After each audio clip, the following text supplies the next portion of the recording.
तरीके की घटना को बर्दाश्त नहीं करेंगे। मेडिकल ऑफिसर कितने सच्चे हैं, हमसे पूछ के देखिए। मेडिकल ऑफिसर किस तरीके से विक्टिम से बात करते हैं, जो लोग वहाँ पर जाते हैं उनसे किस तरीके से बात करते हैं। हज़ारों बार मीडिया ने खुद दिखाया है, उनको बोलने तक की तमीज़ नहीं होती। उनको तो ये लगता है जैसे फ्री की तनख्वाह लेने की आदत पड़ गई है। अगर आप ढंग से मेडिकल कर देते तो हमें क्या जरूरत पड़ रही थी भाई आप लोगों से बहस करने की। जो हम सिर्फ करनाल में ही आज ये स्ट्राइक की जा रही है और भी सिटीज़ में की जा रही है? पूरे हरियाणा में की जा रही है, पूरे हरियाणा में बार काउंसिल ऑफ इंडिया की तरफ से की जा रही है हरियाणा। तो आप देख सकते हैं फिलहाल करनाल कोर्ट में इस समय हम मौजूद हैं और जितने भी लॉयर्स हैं फिलहाल स्ट्राइक पर बैठे हुए हैं। अगर आप लोगों को भी कोर्ट आना था किसी भी काम से तो आप लोगों तक, सभी लोगों तक ये खबर पहुंचाना काफ़ी ज़्यादा ज़रूरी है। इनका ये कहना है कि झज्जर में एक लॉयर के साथ जो है मिसबिहेव किया गया पुलिस द्वारा। क्या कुछ पूरा मामला है, कुछ और लोग भी हैं, उनसे भी बातचीत कर लेते हैं। सर, क्या कुछ आप बताना चाहेंगे, क्या मैटर है जिसकी वजह से आज आप लोगों को स्ट्राइक पर बैठना पड़ा? मैडम, हमारे झज्जर बार के जो प्रेसिडेंट हैं उनके साथ कोई इतना बड़ा इशू नहीं था कि भाई उसके बारे में FIR दर्ज कराई जाए और इस तरीके से किया जाए, क्योंकि ये लॉयर, डॉक्टर्स, सब सोसाइटी को एक ये सेवा करने वाले वो दोनों समाज हैं और इस बात को वहीं ख़त्म किया जा सकता था यदि डॉक्टर जितना हार्श व्यू ना लेते। और उसके बाद जब SP के नोटिस में बात गई, SP साहब ने भी वो पर्चा दर्ज करा के उनके खिलाफ ये किया।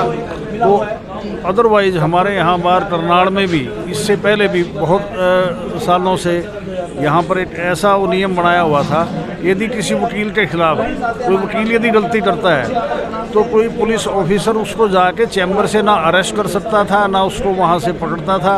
पहले हमारे प्रधान को मिलता था और यदि वकील की गलती होती थी तो हम वकील साथी वकील को ही पुलिस को सौंप देते थे कि भाई इसने ये गलती की है और he should face the consequences. और यदि वकील के साथ जाती है हम सारे उसके साथ खड़े होते थे। तो आज इस मामले में भी ऐसा ही है। इसी अपने यूनिटी वो के लिए हम सब सारे वकील, पूरे हरियाणा के वकील, हम इस बात के लिए एकजुट हैं कि यदि कोई जाति होगी तो उसका साथ देंगे। मैं रणवीर सिंह एडवोकेट हूँ, यहाँ 76 से प्रैक्टिस में हूँ। कुछ और लॉयर्स भी हैं, उनसे भी बातचीत कर लेते हैं। जी सर, क्या कुछ बताना चाहेंगे, क्या मैटर है जिसकी वजह से आज सिर्फ करनाल में नहीं और भी काफ़ी जगह पर जो है वकील स्ट्राइक करते नजर आए? देखिए, हमारे प्रधान हैं अजीत सिंह सोलंकी जी झज्जर बार के। वो अपने किसी साथी को, रिश्तेदार को मिलने के लिए सिविल अस्पताल में पहुँचे।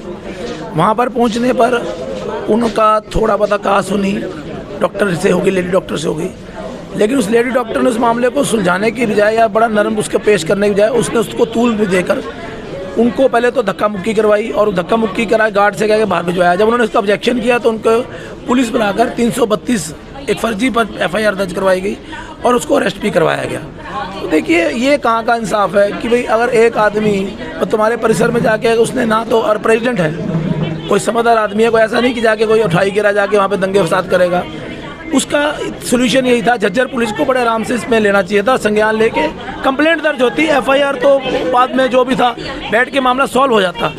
लेकिन 4 दिन तक कुछ ना होने के बाद जब सारे को लगा भाई ये मैटर ज़्यादा हो तो हमारे को एक सारी बार ने आपस में डिसाइड किया कल की बैठ कर। तो हमारे पास भी कॉल आई, झज्जर बार की तरफ से भी और बारों की भी कॉल आई कि हमको सारी बार्स को हरियाणा के अंदर आज वर्क सस्पेंड करना चाहिए। देखिए, बात वो वकीलों की नहीं है, आप खुद देखते हैं, आप तो खुद वो हैं, एजुकेटेड हैं बहुत, कि इनके पास एक धारा 332 का ये मिसयूज़ हर जगह करने की कोशिश करते हैं। कोई बात हुई, अगर किसी ने कोई विरोध किया, सेक्शन 332 ऐड कर देते हैं। तो ये एक आम पब्लिक के लिए भी है ये विरोध। अजीत सिंह सोलंकी, जो कि वहाँ पर, मैं यहाँ करनाल बार का प्रेसिडेंट हूँ, कंवरप्रीत सिंह भाटिया।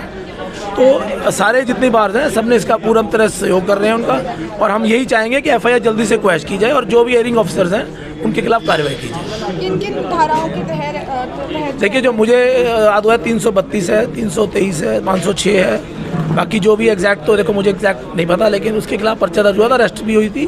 अरेस्ट के बाद पुलिस बेल भी ले ली गई वहाँ पर, क्योंकि अभी हमारे सुप्रीम कोर्ट के अंदर बड़ी करेक्टिव जिनमें 7 साल से कम की सज़ा है उसमें पुलिस को दिया पावर वहीं बेल लेने की दी गई है। तो इसी वजह से उनकी बेल तो हो गई, लेकिन ये इतना बड़ा मामला नहीं था जिसको बनाया गया। FIR जल्द से जल्द खत्म। बिल्कुल, यही हमारी एक मांग है कि ये देखिए, कोई एक अननेसेसरी अनजस्टिफाइड तरीके से हम FIR दर्ज कर देते हैं विदाउट कोई जांच की।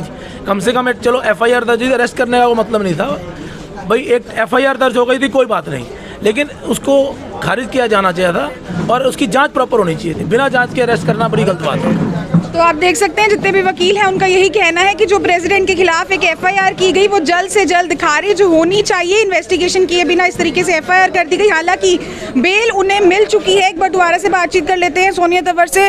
मैम, क्या कुछ आप कहना चाहेंगे, अगर आगे चलकर भी एफआईआर नहीं खारिज की जाती है तो क्या कुछ आप लोग आगे करने वाले? मैम, ऐसा है, शायद जितने भी सरकारी अधिकारी हैं उनको ये लगता है कि वकील एक प्राइवेट ऑर्गेनाइजेशन है, लेकिन मैं ये कह रही हूँ कि हम लोग ही वो लोग हैं जो तुम लोगों के ऊपर लगाम कस सकते हैं। अगर हम लोग तुम्हारे खिलाफ एफआईआर दर्ज कराने के ऊपर आ गए ना तो फिर तुम लोगों से सिस्टम संभलेगा नहीं।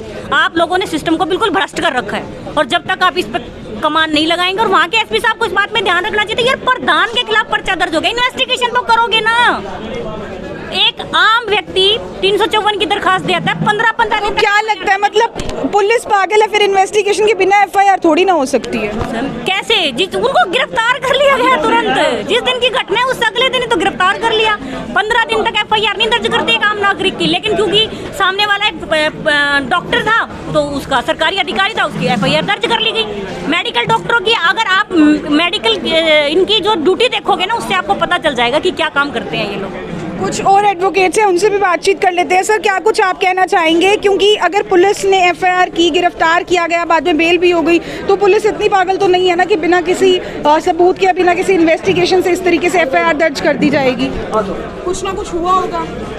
कुछ ना कुछ हुआ, पहले सरसरी इन्वेस्टिगेशन करके तो उसके बाद दोनों तरफ से एविडेंस वगैरह लेके, उसके स्टेटमेंट वगैरह लेके, तब उसकी फर्दर कार्रवाई करनी थी। सुप्रीम कोर्ट की इंस्ट्रक्शन है ये, और पुलिस ने एकदम से फेवर करके डॉक्टर का पहले एफआईआर लॉन्च करी, उसको अरेस्ट किया, बाद में कहते हैं हम कैंसिल किया। ये पूरे एजुकेटेड लैयर समाज के ऊपर हाथ डाला है प्रशासन ने मिली भगत से। आपका नाम? मैं यहाँ आर के धनखड़ एडवोकेट। तो आप देख सकते हैं किस तरीके से जितने भी वकील हैं फिलहाल उनके लिए यहाँ पर वर्क सस्पेंड इन लोगों ने किया हुआ है। जितने भी वकील हैं कोर्ट के यहाँ पर बैठे हुए हैं, और सिर्फ करनाल में ही नहीं बल्कि